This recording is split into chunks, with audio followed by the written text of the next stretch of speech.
Okay, the unit cools down to 100 C when in the stand, so it goes into sleep mode.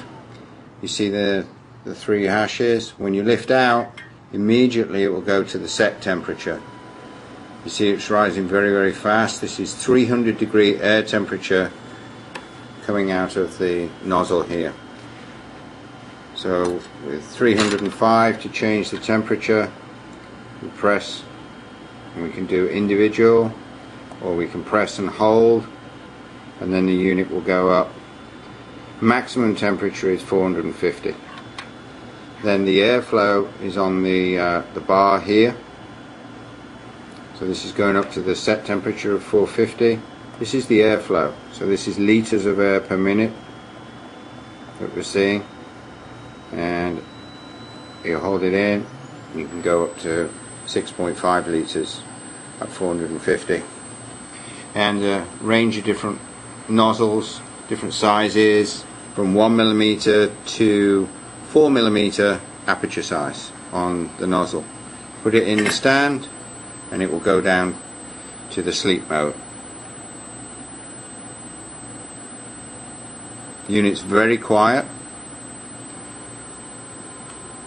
and then if you want to power it off, power off, power on,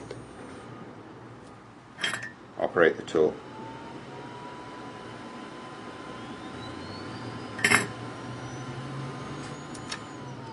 Second screw off, and it is pinned. Very easy to change.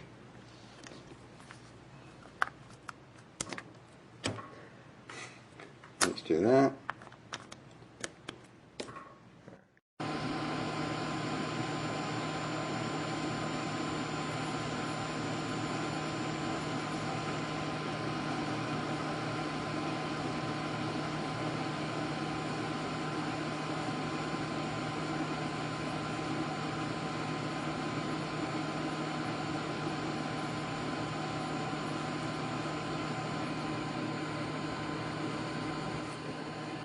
Using hot air pencil, it's usually advantageous to add some gel flux or liquid flux to the component being reworked, and then warm the component around and around. When the smoke starts, that's usually an indication that you're getting very close to the reflow temperature. There's the smoke coming off the flux. Make sure the component's nice and molten. And you see the solder go shiny.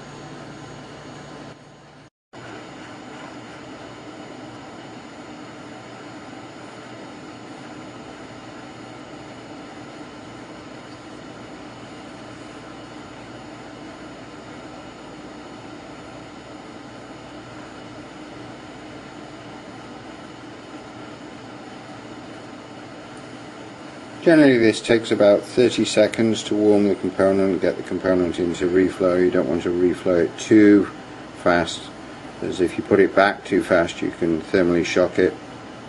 Now you can see the solder is molten.